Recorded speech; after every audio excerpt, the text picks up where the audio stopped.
Hey guys, welcome back to the channel. In this episode, we're going to be looking at the power steering reservoir and lines, and also the power steering rack. Stay tuned.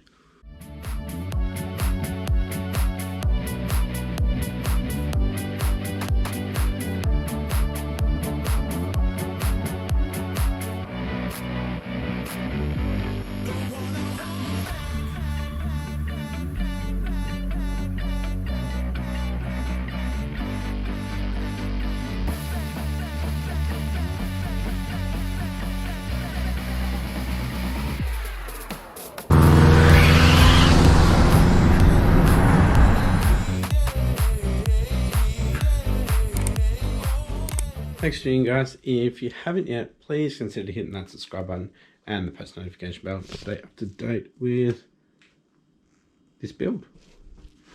This twin turbo build. That being said, let's get into it. Alright guys, so we are going to be changing over the steering rack boots.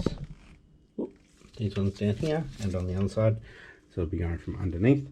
And also we'll be changing out these lines as well, because they are in the way and they look very ugly up here over, like, to the side of the manifold underneath the coolant reservoir. So we're going to get an AN adapter to go into both of these, and we're going to run them up here, up the rail and along the rail, keep them nice and low, and that'll go into, there's a lot of stuff over here, this bottom one of the reservoir. So instead of going up and down and up and down, that'll go into that one, and the other one go to a banjo, and will go to the power steering pump. So we're going to need some high pressure line made up, so we'll see what these are and we'll match that. But yeah, we're just trying to get them out of the way because we want exhaust in that area, so we'll probably have to put some heat sheath on those lines as well to make sure that they do not get hot. We don't want hot power steering fluid.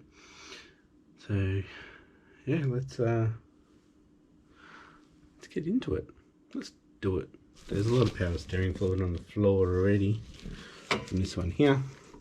This one's going to stay, that's fine, but these two, these have got to go. So I actually have my old one here. That's the big, oh, which one is that? Wow, actually it's different. Okay. Alright, we'll just pull them out from there. I'll plug them so nothing can get into the actual power steering rack. I'm not sure if both of these fittings are the same down there, so we'll have to see. Might look like there's two different sizes, smaller one and a larger one. Okay, I've got both of those lines off. So that's a 17 mil, that was a 14 mil. So work out the thread pitch. I think it's a 1.5. Just test that out, and then we'll have to work out what M number it is, M14 and M16. I'm not sure, but we'll find out. Alright, so I just used this tool, measures your thread, and they're both 1.5. Makes sense.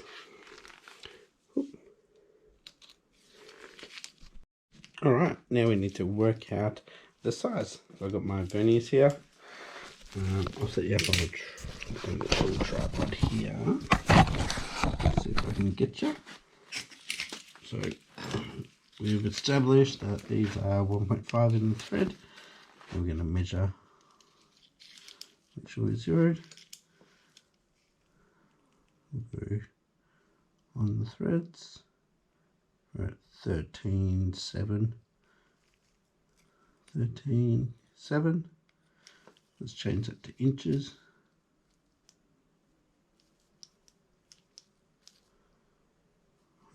Half inch, nah.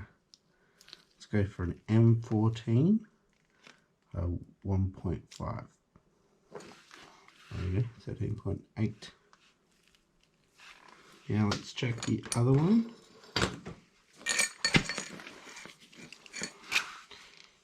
Boop. Come on. So this is a 1.5 as well. That's seems to be bigger. So let's say that's an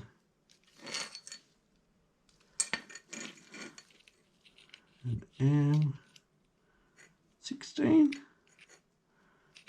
Let's say M16 by 1.5. And we've got to make sure that we get the fitting that has the O-ring on the end of it.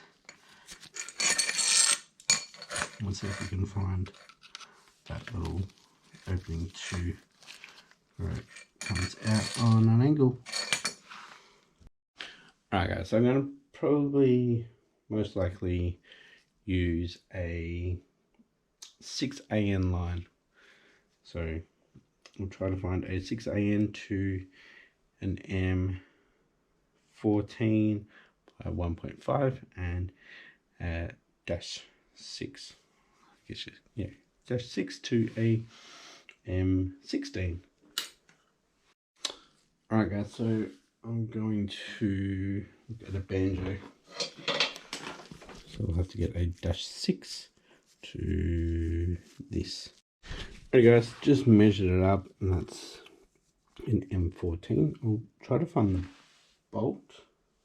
I think it's still in the pump, but I've got one. So this is what I use for the water on the turbos, or one of the turbos. So I think that's a dash 6. That's an M14. So it's good to see what it'll look like. But I'll order another one because this is being used. Alright guys, so I've found all the fittings that I need. I've ordered half of them, but the fittings that go into steering rack and that go up into the pump, they're pretty local to me, but they're about 15 k's out of where I should be traveling, and it's more into the city, so I don't want to get caught because then it's a $5,000 fine and it's not worth it for something that's 50 bucks. So I'm going to hold out on them. I can still do the length of some of the hoses. I can make up the one that goes to the reservoir here. I've already got the fitting that'll go into there. So I'll cut it down here, put that in. We've got our dash 6 already. And that'll go down. And then we'll bring up the other one and I'll just have the rest of the length on it until the engine's back in. And I can cut it to length and make it. So yeah, because then we can route it properly. So yeah, while we're waiting for all that stuff to come in, I will do the steering rack boots. I believe tie rod ends have to come off, so I've got to jack the car up a little bit more, get the wheels off and play around with them. Alright guys, so I ended up ordering everything for the lines for the power steering, and I just got confirmation on postage, and it's not going to be here until middle of next week. So tonight I'll probably get under the car and start doing the boots for the steering rack. So yeah, I'll have to jack it up a little bit more, get the wheels off, and I'll show you how I do it. But yeah, you can't see them at the moment, just the CVs. Back soon. Alright guys, I'm back. I'm about to do the steering rack boots. Unfortunately, I have to isolate at the moment because my younger son was in contact with a COVID positive person at his childcare, so we have to isolate until we get our results back. So I'm not going to work tomorrow. So that means I can't get some of my parts, tools. Got something stuck to me, but that's okay. The block can wait. So yeah, probably won't get the power steering lines. Well, they're not due until next week anyways. But yeah, we'll get under there. Watched a few videos of people putting the steering rack boots on without getting the tie rod end off. I don't know if I should give that a go or just take the tie rod end off. Might give it a go. Yeah. So just put the keys in the ignition so the steering wheel wouldn't lock, so I can rotate here. And I forgot I took the lines off. I've got some lines down there, or some juice down there. So here is the cracked boot. So let's get that fixed. So we've got to get this cotter pin off, or this split pin, wherever you are, whatever you call it. We got to get this pin out. And this nut, castle nut, I'm going to loosen off a bit. What I do, I loosen it off, turn it around, so it's got a flat edge, and then I give it a couple of little whacks to pop it out. Alright, so tie rod end is down. Got to get this clamp off. We'll bring it back down so it sits down here. And then I think we've just got like a wire twisty clamp at the other end. Wow, that's pretty dirty. Alright, so as you can see, there's not much there. So that little bit there, gotta untwist that and get that off. And I'll just cut this off and I'll clean that up. And I'll try to clean up this area. I'm going to clean up the whole engine bay, or that area where the engine isn't. Alright, so I've got that bit off. So I'm just going to cut it with the blade all the way along and peel it off. Alright guys, the boot is off. So I'm going to clean up the area. I've got it all the way to the right, so I can clean it all up. And then I'll put a little bit of grease in there, but I'm going to try this little, I don't know if it'll work, this little hack is leaving the tie rod on to get the actual boot on. Alrighty, I've got to go get the boot. It's in the front seat. I'm not showing you what's in the front seat, so I'll get that and take you through the process of what I've seen with getting it on without taking the tie rod off.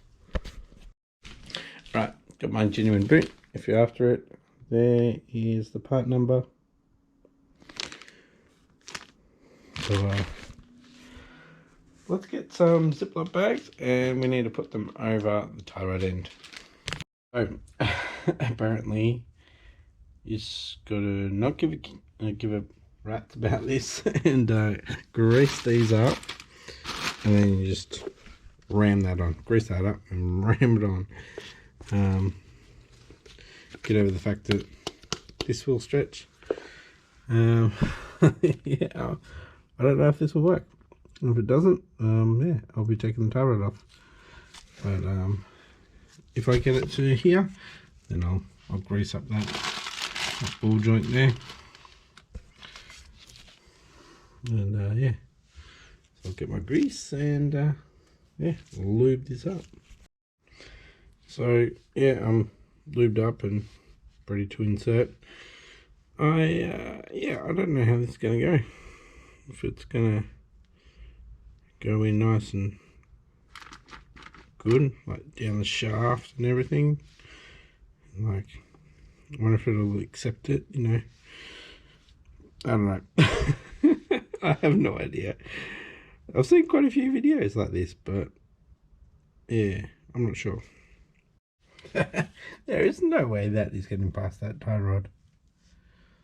Look at it. It's like sealed on that. No.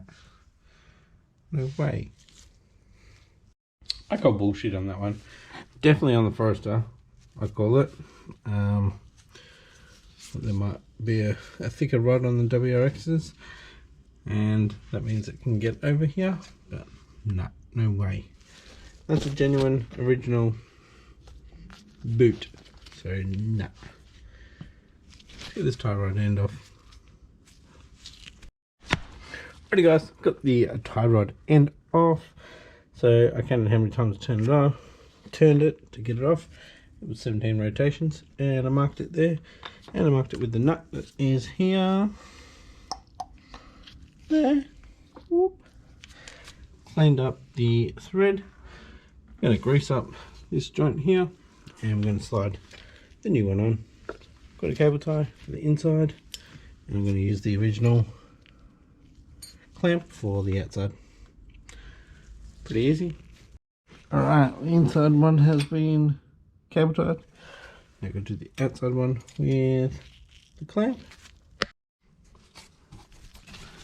There we go, pretty easy. Now, gotta get this bolt back on, and we will get the tie rod back on. Alright, so I wrote it on here just in case I forgot that I did 17 turns. So let's get it back on. There we go, got it back together.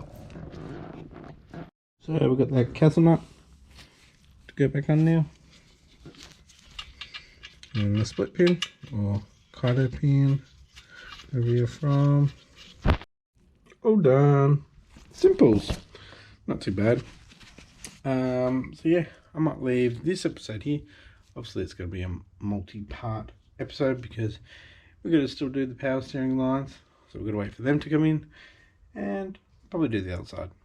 So if you enjoyed this episode, give it a thumbs up. And if you haven't yet, please consider hitting that subscribe button. Help me get to 2,000 subscribers. Thanks for watching, and I'll catch you next episode. Bye.